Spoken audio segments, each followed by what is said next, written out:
Assalamualaikum warahmatullahi wabarakatuh.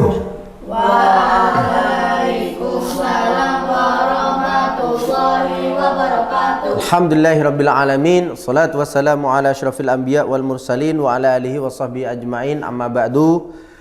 Teman-teman sekalian dari SD Islam di Ponorogo dan juga pemirsa TV 10 yang ada di rumah, alhamdulillah kita belajar lagi dalam kesempatan yang insya Allah lebih baik lagi, dan kita sekarang tetap akan membahas ayat gharib atau ayat-ayat yang asing di dalam Al-Quran, sehingga kita nanti bertambah ilmunya dan bertambah nikmat di dalam membaca Al-Quran, dan sudah tidak ada tanda tanya lagi ini mau dibaca apa dan harus bagaimana. Baik, langsung saja di depan kita sekarang ini adalah surat At-Taubah atau Baro'ah. Di sini ada pelajaran, ya. Ada pelajaran Baro'atun. Awal surat Baro'ah atau At-Taubah tidak boleh membaca basmalah, ya. Jadi kalau kita baca Al-Quran sampai surat At-Taubah maka di situ ada bacaan Baro'atun. Biasanya di atasnya itu tidak ada basmalah. Nah, sedikit Ustadz kasih tahu, tapi aslinya kita cuma belajar cara baca. Tapi sedikit Ustadz kasih tahu. Kenapa? Karena kalau membaca Bismillah, Bismillah itu ayat rahmat. Jadi orang kalau baca Bismillah itu asalnya orang tersebut yang punya dosa di alam kuburnya itu oleh Allah Subhanahu wa taala siksa kubur. Tapi kalau membaca Bismillahirrahmanirrahim, ya, orang-orang yang hidup kirim doa begitu, maka siksaannya itu dihentikan oleh Allah Subhanahu wa taala. Sedangkan ayat Baro'ah ini ayat yang menceritakan tentang orang-orang munafik dan orang-orang kafir, orang yang jauh dari rahmat Allah. Jadi tidak nyambung. Kalau membaca Bismillahirrahmanirrahim itu adalah ayat rahmat. Sedangkan surat At-Taubah Baro'ah itu adalah orang-orang yang jauh dari rahmat. Dan memang Rasulullah SAW ketika menerima wahyu dari malaikat Jibril tanpa Bismillahirrahmanirrahim. Dan begitu pun ketika dibacakan dan lain sebagainya. Maka langsung saja kita baca. Begitu ya. Coba lagi. Ada pelajaran Baro'atun. Awal surat Baro'ah atau At-Taubah tidak boleh membaca basmalah. Semua 1, 2, 3. Ada pelajaran Baro'atun. Awal Surat Baro'ah atau At-Taubah tidak boleh membaca basmalah. Nah, berarti bagaimana? Langsung baca saja. Contoh ini. Bara'atum minallahi wa rasulihi ilal ladzina ahadtum. Semua, yuk.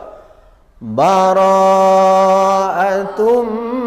minallahi wa rasulihi ilal ladzina ahadtum. Ilal ladzina ahadtum minal musyrikin. Semua. Ilal ladzina ahadtum minal musyrikin. Ini surat apa tadi? At-Taubah. Boleh baca bismillah enggak? Tidak boleh. Karena apa? Tadi kalau bismillah itu adalah ayat Bismillahirrahmanirrahim ayat 1 dalam surat Al-Fatihah. Jadi ini adalah ayat rahmat. Artinya semuanya rahmat, ya enggak? Yang maha pengasih lagi maha penyayang. Sedangkan surat Al-Baro'ah adalah orang-orang yang jauh dari rahmat. Jadi tidak nyambung. Karena tidak nyambung, bismillah tidak usah. Begitu ya. Nah, jadi karena orang-orang yang diceritakan di dalam surat Al-Baro'ah itu memang orang-orang yang nanti menjadi orang-orang yang celaka di sisi Allah. Begitu ya teman-teman. Kalau baca surat Al-Bara'ah atau At-Taubah, maka tidak boleh membaca Bismillah. Begitu. Baik, kita lanjut. Pelajaran kita berikutnya adalah, pemirsa yang ada di rumah juga bisa mengikuti ini. Majroha dibaca majreha. Kira-kira ada pelajaran apa di situ?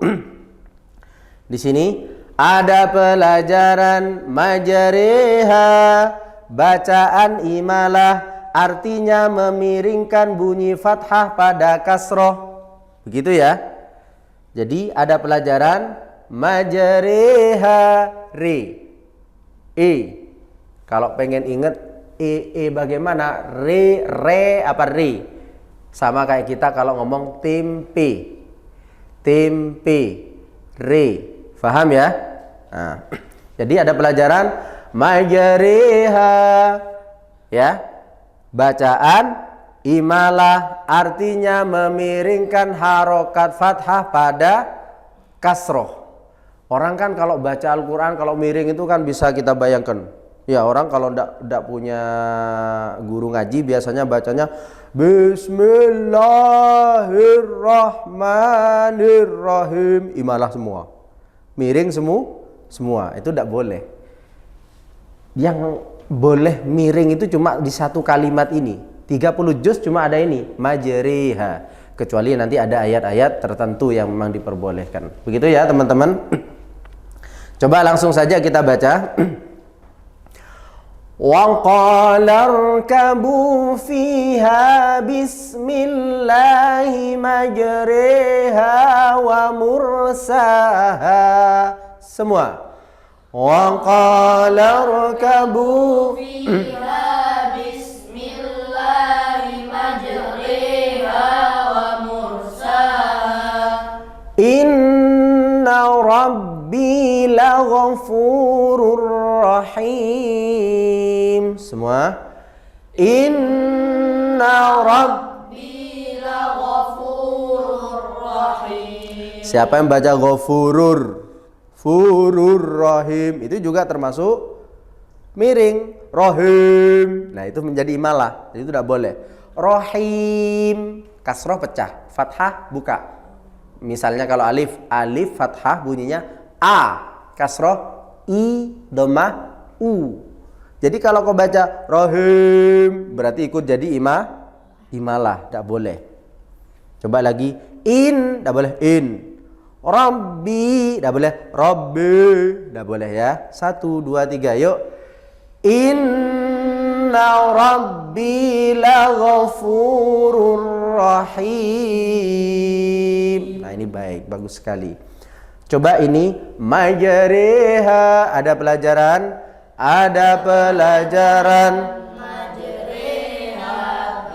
bacaan imalah, artinya memiringkan pada kasroh.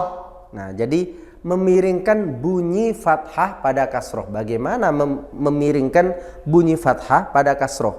Ya kayak tadi itu, bunyi berarti orang kan kalau biasanya rohim, kalau ini kan memiringkan bunyi fathah pada kasroh. Kalau orang baca rohim berarti dibalik saja, memiringkan kasroh pada fathah.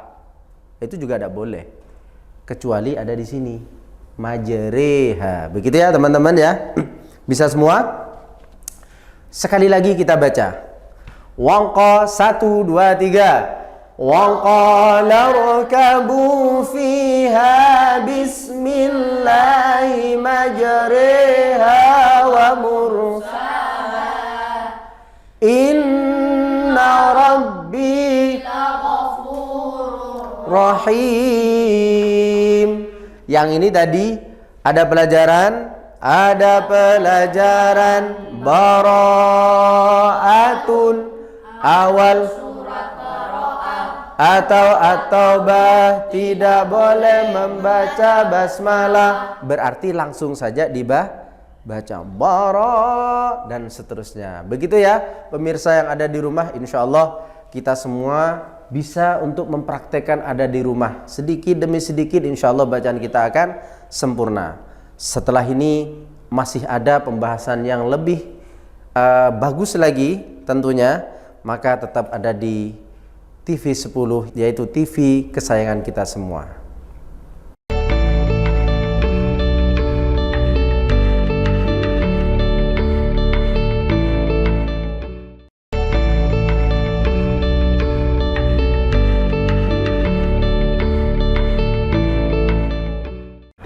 Baiklah teman-teman dan juga pemirsa TV 10 yang dirahmati oleh Allah Subhanahu wa taala, tadi kita sudah menyelesaikan pelajaran kita yaitu bara'atun dan majriha. Yang mana majriha tadi itu yaitu adalah bacaan imalah yang ada di dalam surat Hud ayat 41 juz 12. Sekarang kita akan mempelajari lagi di sini, namanya adalah ishmam. Apa teman-teman? Ishmam. Nah, di sini ya, perhatikan, ada pelajaran la ta'manna. Bagaimana cara bacanya? La ta'manna. Bisa ya? Nah, begitu nanti bacaan ishmam, artinya bibir mecucu atau moncong di tengah-tengah dengung sebagai isyarat bunyi dhammah. Contohnya di surat Yusuf ayat 11 juz 12.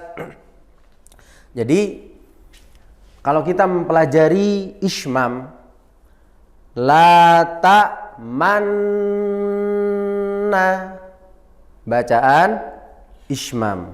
Artinya ishmam apa tadi? Bibir mecucu atau moncong di tengah-tengah dengung sebagai isyarat dhammah. Isyarat bunyi dhammah yang mana? Isyarat bunyi dhammahnya nun yang dibuang. Seakan-akan membaca la ta'manuna, nu. Tapi bunyi nu di silence, tidak boleh di tidak boleh dibunyikan. Dan itu di tengah-tengah dengung. Dan kita tahu kalau dengung adalah panjang. Coba ini langsung ya, praktek Ustaz dulu. La ta'manna. Semua. La ta'manna. Nah, begitu ya. Manna. Tidak boleh langsung dari awal. La ta'manna. Tidak boleh. Atau terlalu cepat di awal. Contohnya la ta'manna, ya salah. Atau di akhir la ta'manna. Tidak. Jadi di tengah-tengah dengung harus mecucu. Sebagai syarat ada nun berharokat dhammah, tapi dibuang. Jadi cara bacanya begini. La ta'manna. Semua. La ta'manna. Kok sulit sekali? Yaitu kalau tidak belajar. Tapi kalau belajar mudah. Coba nanti ambil kaca, bener enggak saya? Nah, oh bener. Nah, begitu ya. Coba nih. Sekarang kita praktekkan cara bacanya. Bismillahirrahmanirrahim. Semua. Bismillahirrahmanirrahim. Qalu ya abana malaka la ta'manna ala Yusuf. Yuk. Qalu ya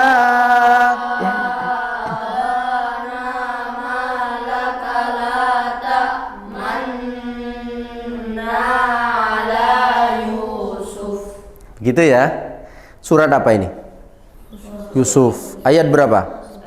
11. Juz? Ada tulisan Yusuf. Surat Yusuf. Kemudian di sini teman-teman tadi bacaan apa? Ishmam. Artinya ishmam apa? Bibir mecucu atau moncong di tengah-tengah dengung sebagai isyarat bunyi dhammah. Maka cara bacanya tadi la ta'manna. Begitu. Sekali lagi semua. La ta'manna. Kalau tidak ada mencucunya bagaimana Ustadz? Ya salah. Kalau nanti praktek ujian pada ustadznya, pada gurunya, kalau tidak mencucu berarti salah. Salahnya tadi tidak mengisyaratkan bunyi nun yang berharokat dhammah yang dibuang. Begitu ya. Karena memang caranya ismam, cara bacanya. Apa ismam? Yaitu bibirnya mencucu, maju. Gitu ya. Langsung. Di tengah-tengah dengung. Begitu. Coba kita baca lagi. Qalu, berhenti di sini. 1 2 3. Qalu ya abana manna ala Yusuf. Kita mulai dari sini. La ta'manna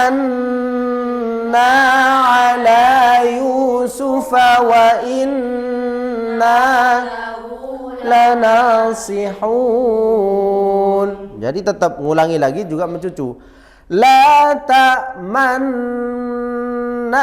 ala Yusuf wa inna lahu lanasihun. Coba lagi 1 2 3. La ta'manna ala Yusuf wa inna lahu lanasihun. La ta'manna. Ada pelajaran apa teman-teman? Ada pelajaran la ta'manna. Ismam artinya bibir mencucu atau moncong di tengah-tengah dengung sebagai isyarat bunyi dhammah. bunyi dhammah. Ada yang pengen nyoba? Ayo, siapa yang pengen nyoba? Ahmed. Langsung la ta'manna. Salah tidak apa-apa. Kalau bener hebat. Coba. La ta'manna. Iya, mencucunya sedikit man gitu ya. Tapi kalau bisa lebih bagus. Man, gimana kalau mencucu itu sempurna dhammah? Nu. Manna. La ta. Coba lagi. La ta'manna. Ya, tidak boleh lama-lama. Coba Hadi. La ta'manna. Iya, bagus. Alwi. La ta'manna. Nah, iya, di tengah-tengah dengung ya. Manna. La lagi.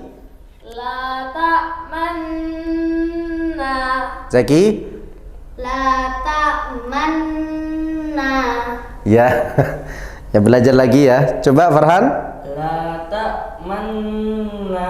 Jangan langsung di tengah-tengah dan nyatanya harus belajar. Tidak bisa kalau orang tidak belajar. Ya, bagaimana Ustaz? Harus ngaca? Ya tidak harus. Kalau belajar ada gurunya di depan, insya Allah benar. Kata gurunya sudah benar berarti. Coba lagi kita praktek ya, perhatikan Ustaz. La ta'manna. Semua. La ta'manna. Begitu ya? Bisa ya? Manna. Semua? Nah, begitu ya teman-teman. Bisa difahami? Ya, coba kita baca lagi dari qalu 1 2 3. Qalu ya malaka la ta'manna ala Yusuf. La ta'manna ala Yusuf wa inna lahu lanasihun. Di sini ada pelajaran apa teman-teman? Ada pelajaran la ta'manna. Bacaan ismam Artinya bibir mencucu atau moncong di tengah dengung sebagai isyarat. bunyi dhammah. Bagus sekali. Insya Allah Yang sedikit ini akan menjadi ilmu yang bermanfaat dan berkah, dan bisa untuk kita membaca Al-Quran dengan nikmat, bisa mengamalkan bacaan Al-Quran dengan baik sekali, khususnya di ayat-ayat gharib. Karena kalau kita tidak belajar seperti la tak mana, maka akan lurus aja, mana mencucunya, tidak ada. Sekarang Ustadz bisa menagih ke kalian, ayo mana mencucunya, tapi tidak bersuara. Insya Allah teman-teman atau pemirsa yang ada di rumah juga sangat bisa untuk kita mempraktekkan agar bacaan kita lebih baik lagi. Siap ya teman-teman? Baik, insya Allah kita akan bertemu lagi di lain kesempatan untuk membahas ayat-ayat gharib yang mana memang harus dipelajari, karena ayat gharib tidak sesuai dengan tulisannya asing ya, kadang panjang malah dibaca pendek, yang short harus dibaca sin. Nah sekarang yang harusnya mana ternyata harus mencucu, mana, ro menjadi re, majere, begitu. Insya Allah terima kasih banyak, kita akan lanjutkan pada pertemuan yang akan datang. Sekian dari Ustadz, ada benarnya dari Allah dan kurangnya dari Ustadz. Alafu minkum, wassalamualaikum warahmatullahi wabarakatuh.